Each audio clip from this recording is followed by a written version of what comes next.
सुना है कि मालेगांव के एमएलए साहब मुफ्ती इस्माइल साहब के साथ आज हम जाकर जो एसआईटी गवर्नमेंट ऑफ महाराष्ट्र ने बनाई है, एडिशनल एसपी अनिकेत साहब से हमने मुलाकात की और उनसे हमने रिप्रेजेंटेशन किया। मेरा मानना यह है कि महाराष्ट्र में एनडीए को, खासतौर से बीजेपी को, इस बात की बड़ी तकलीफ और मलाल है कि उनके दोनों प्यादे हार गए, एक पार्लियामेंट के इलेक्शन में और दूसरा विधानसभा के चुनाव में।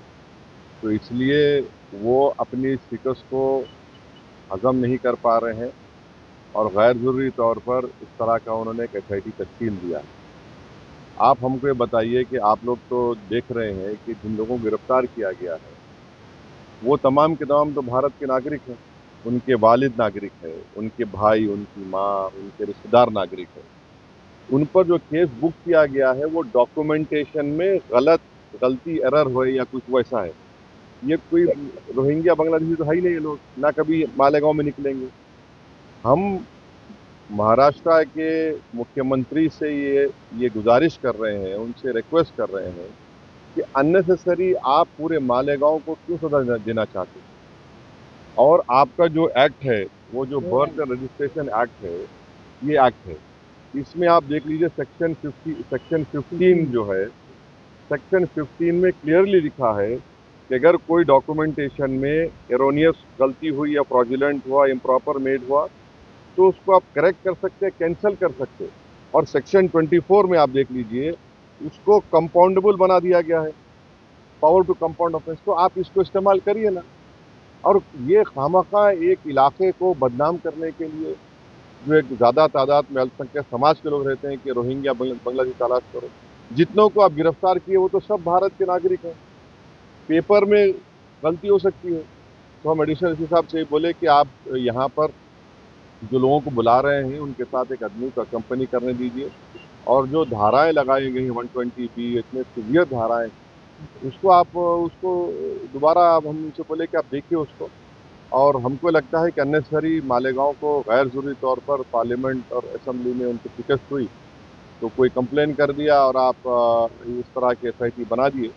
तो ये हमारा ये मानना है कि यहाँ पर ना कोई रोहिंग्या है, ना कोई बांग्लादेशी है, मगर जो गिरफ्तारी अमल में आई है वो तो डॉक्यूमेंटेशन के ऊपर है। तो इसलिए हम उम्मीद करते हैं कि हमारे अनिकेत साहब और उनकी टीम, और ख़ास तौर से महाराष्ट्र की गवर्नमेंट इसको रिलुक करेगी, इन्होंने जो स्टेप लिया है।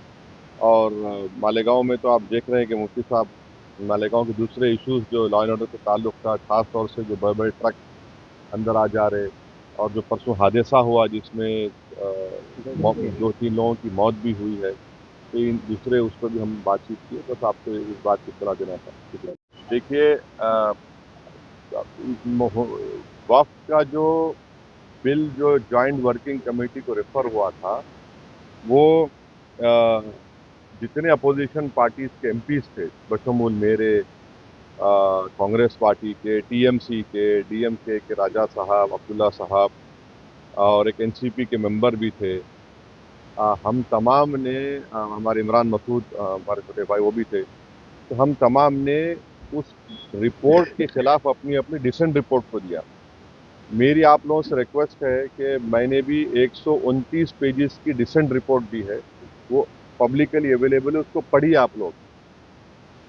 उसको पढ़ने के बाद आपको मालूम हो जाएगा कि जो मोदी सरकार ने वक्फ बिल लेकर आया है वो वक्फ प्रॉपर्टीज को बचाने के लिए नहीं लाया गया है, वक्फ प्रॉपर्टीज को छीनने के लिए, उसको बर्बाद करने के लिए।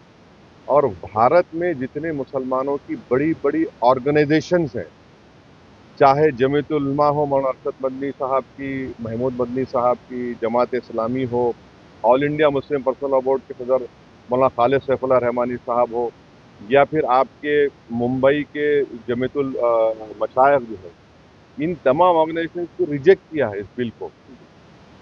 ये सबसे बड़ी ऑर्गेनाइजेशंस हैं। दूसरी बात यह है कि आप हमको बताइए कि महाराष्ट्र में पंढरपुर की मंदिर है, पंढरपुर की मंदिर में कोई नॉन हिंदू मेंबर नहीं बन सकता। आप यहां पर क्यों बनाना चाह रहे भाई? और वक्फ की प्रॉपर्टीज जो है वो गवर्नमेंट नहीं दी, वो हमारे बुजुर्गों की खून पसीने की गाड़ी कमाई, वो दान दिया अल्लाह के नाम पे। और अगर कोई मुसलमान वक्फ की प्रॉपर्टीज अल्लाह के नाम पे दान देता है तो उसमें उसकी औलाद का शेयर नहीं रहता, क्योंकि वो ऊपर वाले अल्लाह के लिए दे दिया गया है। आप बोलते नहीं वक्फ वाला औलाद में बच्ची का शेयर नहीं, मार खाया जाएगा। कोई भी दान देता है। तीसरी बात यह है कि उसमें वक्फ बाय यूजर निकाल रहे हैं। हिंदू धर्म में आप बीके मुकर्री साहब की किताब है वो पढ़िए, जो सब मानते हैं, उसमें लिखा है कि बाई कस्टम बाई यूसेज वो टेम्पल की प्रॉपर्टी हो जाती, वहां पर जो हो जाती थी यहाँ क्यों नहीं हो सकती है भाई। और वक्फ बाय यूजर ऐसा नहीं है जो बीजेपी झूठ बोल रही है कि जहां दस्ती रख दिए, जहां पे हाथ रख दिए, कि जहां पे जाके मुफ्ती इस्माइल साहब नमाज पढ़े वक्फ हो जाती, नहीं। बाबरी मस्जिद राम मंदिर केस में 4-5 पेजेस है, पैराग्राफ्स है, जिसमें सुप्रीम कोर्ट ने वक्फ बाय यूजर को अपहेल्ड किया। अब उसको निकाल रहे हैं। लिमिटेशन एक्ट हिंदू एंडोमेंट पे अप्लाई नहीं होता, एसजीपीसी सिख गुरुद्वारा अप्लाई नहीं होता, आप इस पे अप्लाई कर रहे हैं। भाई अगर कल के दिन कोई खाबिज है, इंक्रोचर है, उसको रिवॉर्ड कर रहे हैं आप, लिमिटेशन एक्ट आप निकाल कर। कलेक्टर को इतने पावर्स दे रहे हैं आप, कलेक्टर कैसे तय करेगा भाई।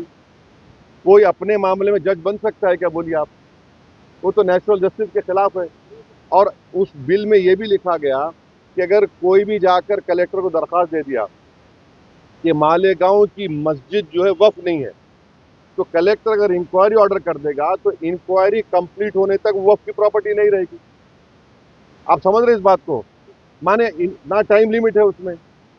तो जितने अमेंडमेंट्स लेकर आए हैं, अच्छा उसमें और एक अमेंडमेंट लेके आए कि भाई 5 साल तक जो मुसलमान इस्लाम कबूल करता हो 5 साल तक दान नहीं दे सकता।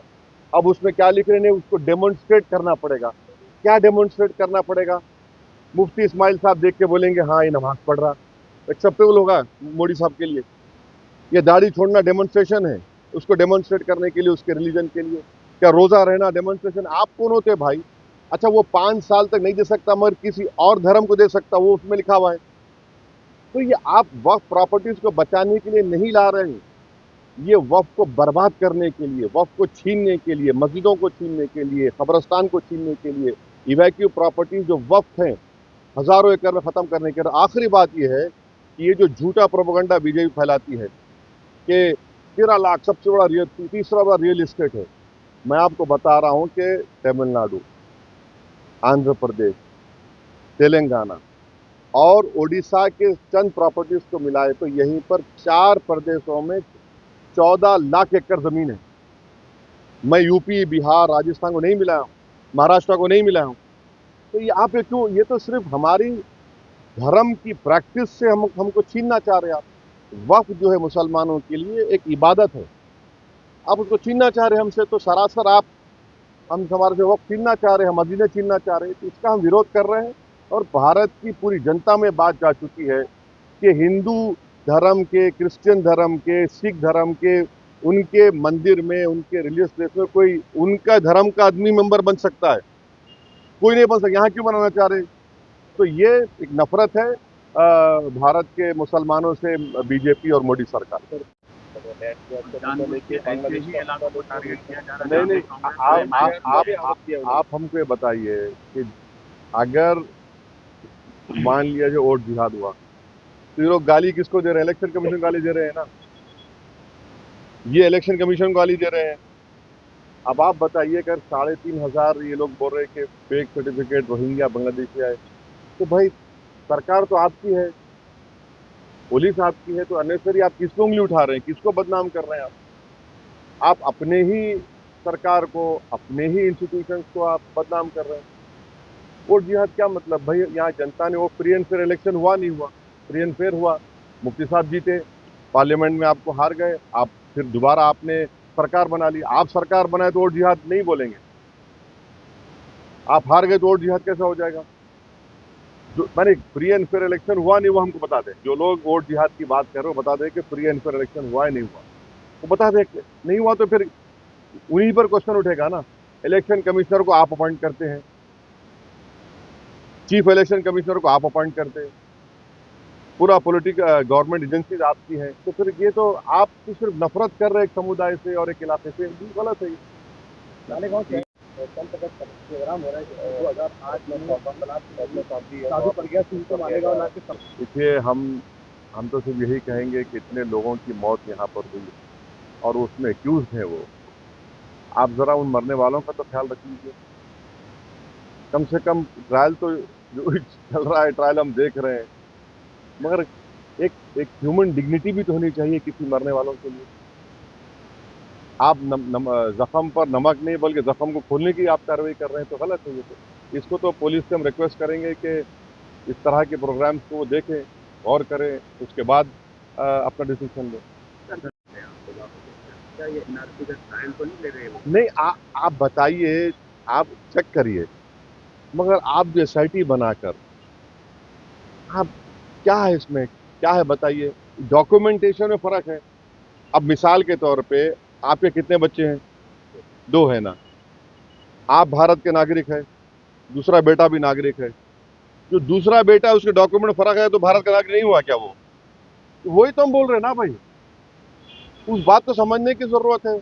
अरे भाई, तुमको रोटी सेकना है तो और जगह सेको। आप किसी एक इलाके को, एक समुदाय को इस तरह परेशान करना ये गलत बात है। बिल्कुल थोड़ा मुफ्ती हमारे बाजू खड़ा हुआ है, कहाँ कमजोर नजर आ रहा है। 2 in 1 है ये। क्या मिलेगा? हाँ तो ये अरे भाई, जंगल में एक ही शेर होता है ना। चलिए, शुक्रिया, थैंक यू।